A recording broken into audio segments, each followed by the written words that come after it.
Sidang kasus korupsi menara pemancar telekomunikasi BTS 4G. Skandal 1MDB di Malaysia ini menjadi batu sandungan bagi Najib Razak, mantan Perdana Menteri Malaysia yang kalah secara mengejutkan. Kejaksaan Agung baru saja menetapkan Direktur Pemasaran Pusat dan Niaga PT Pertamina Patra Niaga Maya Kusmaya sebagai tersangka baru dalam kasus dugaan korupsi tata kelola minyak mentah dan produksi kilang. Proyek infrastruktur seperti BTS 4G, Waskita Karya, 1MDB, dan juga North Rail dihantam bayang-bayang korupsi yang merusak harapan pembangunan bangsa. Skandal viral Pertamina kapan lalu membuka mata publik tentang elit yang menyalahgunakan kekuasaan, dari jembatan megah hingga jalan tol strategis. Korupsi menggerogoti masa depan Indonesia dan juga negara-negara lain. Mampukah kita mengubah sistem ini untuk masa depan Indonesia yang lebih gemilang? Mari kita bahas di video kali ini. Jadi, siapkan diri kalian karena kita akan menuju kajian di luar batas nalar manusia.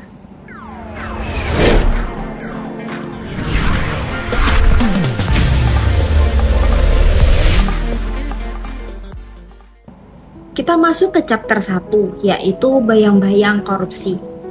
Infrastruktur adalah tulang punggung sebuah negara.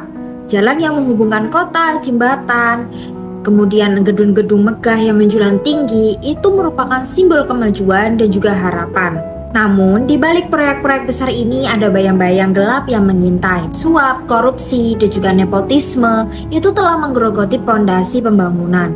Alih-alih diberikan kepada mereka yang berkompeten, proyek-proyek infrastruktur kerap jatuh ke tangan pihak yang memiliki koneksi. Kontrak-kontrak bernilai triliunan ditandatangani bukan demi kepentingan rakyat, tetapi untuk memperkaya segelintir orang. Akibatnya, jalan yang baru dibangun sudah retak dalam hitungan bulan. Jembatan yang seharusnya bertahan puluhan tahun ambruk sebelum sempat untuk dimanfaatkan, serta anggaran yang terus membengkak tanpa hasil nyata bagi masyarakat. Ini bukan sekedar penyimpangan kecil, tapi ini adalah penyakit yang menggerogoti kepercayaan publik. Setiap rupiah yang dikorupsi adalah impian rakyat yang dirampas. Di tengah janji pembangunan yang gemilang, masih banyak masyarakat yang harus berjalan di jalanan yang berlumpur, menyeberangi sungai tanpa jembatan, dan bahkan hidup di dalam gelap gulita tanpa listrik. Ironisnya, mereka yang paling merasakan dampaknya bukanlah para pelaku korupsi, melainkan rakyat kecil yang seharusnya menjadi penerima manfaat dari infrastruktur yang layak. Lalu bagaimana dengan Indonesia? Seberapa dalam korupsi telah mengakar dalam proyek-proyek infrastrukturnya? Jawabannya akan kita bongkar lebih dalam pada chapter selanjutnya. Kita masuk ke chapter 2, yaitu skandal di Indonesia. Di Indonesia, proyek infrastruktur yang seharusnya menjadi pilar kemajuan nasional itu kerap tercemar oleh praktik korupsi yang melibatkan elit dan juga oligarki.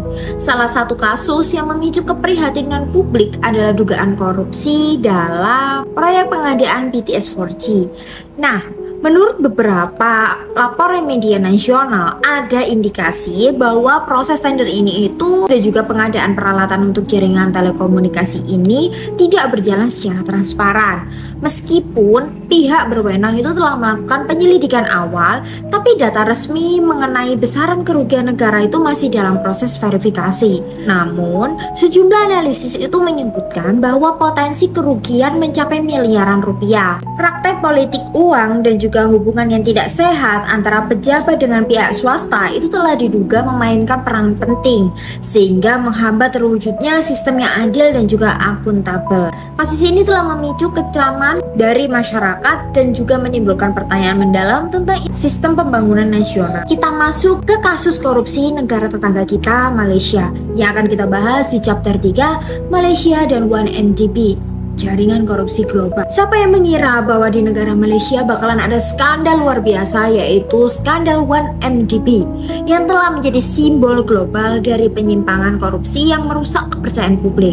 1MDB ini tuh mengingatkan kita dengan Danantara yang saat ini dikelola oleh pemerintah Indonesia. Jadi dana yang seharusnya digunakan untuk pembangunan nasional itu justru dialihkan melalui jaringan korupsi internasional, menciptakan bayang-bayang gelap di persimpangan antara politik dan juga bisnis. Sejak didirikan pada tahun 2009 sebagai instrumen strategis untuk menggerakkan investasi negara, 1MDB ini telah berubah menjadi pusat penyelewengan dana miliaran dolar yang memicu kecaman dukungan luar biasa dari masyarakat. Sama seperti tugas dari Danantara ya, yaitu mengelola investasi negara. Tapi 1MDB ini malah dijadikan ladang korupsi oleh pejabat-pejabat di Malaysia. Investigasi mendalam itu mengungkap bahwa adanya keterlibatan sejumlah figur penting, termasuk mantan Perdana Menteri Najib Razak dan juga tokoh kontroversial seperti Joe Lau, yang diyakini telah memainkan peran kunci dalam skema kompleks pengalian dana. Uang yang seharusnya mendukung pembangunan negara Malaysia seperti pendidikan, infrastruktur, dan juga kesehatan malah dialihkan ke rekening-rekening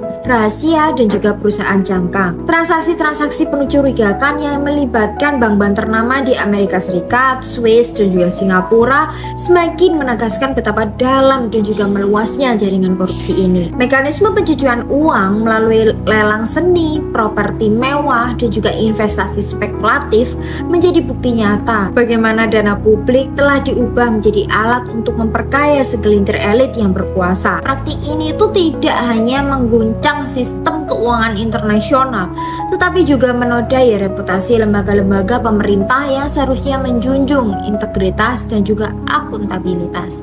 Kita masuk ke chapter 4, yaitu di negara Filipina. Korupsi proyek North Rail. Proyek North Rail di Filipina awalnya diimpikan sebagai tonggak strategis untuk meningkatkan konektivitas wilayah utara dan mendongkrak pembangunan nasional. Proyek ambisius ini dirancang untuk menghubungkan pusat-pusat ekonomi penting dan mempercepat arus investasi, sehingga diharapkan dapat mengubah wajah transportasi dan infrastruktur negara. Namun harapan itu pupus ketika dugaan korupsi dan juga manajemen yang buruk mulai mencuat, sehingga menghentikan laju pembangunan yang semula dijanjikan. Beberapa laporan investigasi mengungkap bahwa politik uang telah masuk ke dalam proses tender proyek North Rail. Dana yang seharusnya dialokasikan untuk pembangunan infrastruktur vital ternyata diselewengkan ke kepentingan pribadi melalui skema tender yang tidak transparan. Mekanisme pengadaan proyek yang penuh intervensi dan juga favoritisme ini menunjukkan adanya tekanan politik yang mengutamakan keuntungan segelintir orang-orang elit daripada kesejahteraan masyarakat.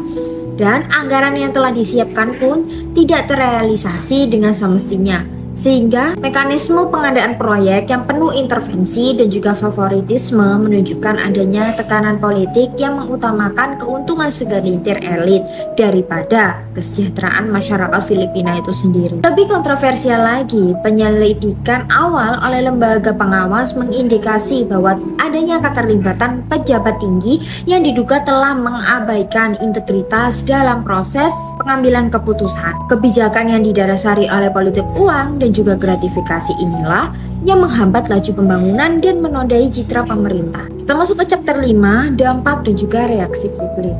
Korupsi infrastruktur telah mengoyak fondasi ekonomi dan juga sosial negara. Menurut data terbaru, kerugian negara akibat praktek ini diperkirakan mencapai 50 triliun dalam 5 tahun terakhir. Angka yang mencengangkan dan juga cukup mencerminkan besarnya dana publik yang seharusnya digunakan untuk pembangunan malah diselewengkan dan berujung pada proyek-proyek yang tidak selesai atau bahkan mangkrak. Dampak ekonomi yang signifikan ini turut melemahkan kepercayaan investor dan juga menghambat pertumbuhan ekonomi nasional. Survei independen mengungkapkan bahwa lebih dari 75% masyarakat merasa kecewa dan juga kehilangan keyakinan pada pemerintahan yang seharusnya menjamin transparansi dan akuntabilitas dalam pengelolaan dana publik. Di sisi sosial, kerusakan infrastruktur telah meninggalkan luka yang mendalam. Akses terhadap fasilitas dasar seperti listrik, air, dan juga layanan kesehatan masih jauh dari harapan, terutama di daerah-daerah yang terpencil. Korupsi infrastruktur bukan sekedar masalah angka, melainkan penghancuran harapan dan kepercayaan publik. Dalam perjalanan mengungkap bayang-bayang korupsi infrastruktur, kita telah menyaksikan dampak menghancurkan dari praktik suap, kolusi, dan juga nepotisme yang merugikan masyarakat. Pertanyaan kritis pun muncul. Apakah sistem yang ada mampu berbenah atau sudah terjerat dalam jaringan kekuasaan yang tidak adil? Peran aktif masyarakat sangat krusial untuk menuntut transparansi dan juga perubahan nyata. Mari kita berdiskusi di kolom komentar, berbagi ide dan juga solusi untuk memulihkan integritas pembangunan Indonesia. Bagaimana menurut Anda? Apakah Sistem ini tuh benar-benar dapat diperbaiki. Coba tulis pendapat kalian di kolom komentar ya. Dan mari bersama membangun masa depan yang lebih bersih dan berintegritas.